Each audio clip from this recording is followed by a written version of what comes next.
స్తోత్రం మెస్సియా ప్రియమైన మిడ్లారా క్రీస్తునారా అందరికి సమాధానం కలుగును గాక. ఆమె నేను మీ అభిషేక్. ఎలా ఉన్నారు? బాగున్నారా?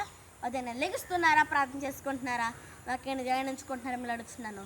ఒకవేళ ఇంకా ఎవరైనా ప్రార్థన చేసుకోకపోతే ఉన్న బాటను మోక నుంచి ప్రార్థన చేసుకొని వాక్యం జయించుకోవాలని తెలియజేస్తుందని వెళ్ళారా. తద్వారా దేవుడు మీతో మాట్లాడి మమ్మల్ని ఆశ్రయించి విశ్వాసంలో ఆత్మీయతను మరింత బలపరుస్తారని తెలియజేస్తూ ప్రతిదినం దేవుని వాగ్దానం అని ఆత్మీయ చక్కటి కార్యక్రమంలో వాగ్దానం చదువుకున్నాం. నేను చదువుతున్నాను. బాధింపబడి వారు పక్షమున యెహోవా వ్యాజ్యమాడను.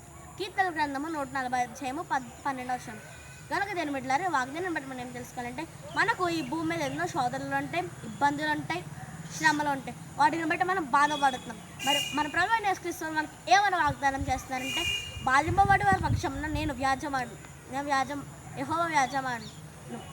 మరి కనుక దేని బిడ్డలారా మనం ఎట్టి శ్రమల వల్ల శోధన వల్ల మనం బాధపడుతున్నాం కాబట్టి ఆయన మన పక్షంగా యుద్ధం చేస్తారు. మరి మనకు వాగ్దానం చేస్తున్నారు కనుక విశ్వాసం కలిగిన ధైర్యం తెచ్చుకోండి.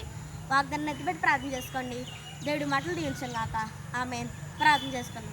స్తోత్రం మెస్సిగా ప్రతిదినము దేవుని వాగ్దానం అని ఈ ఆత్మీయ చక్కటి కార్యక్రమం మాకు ఇచ్చారు. మీకు వందనాలు. మీరు మాకు ఇస్తున్న వాగ్దానం బాధింపబడి వారి పక్షం నన్ను యెహోవా వ్యాజ్యమాడను. ఈ వాగ్దానం అందరి జీవితంలో నెరవేర్చండి.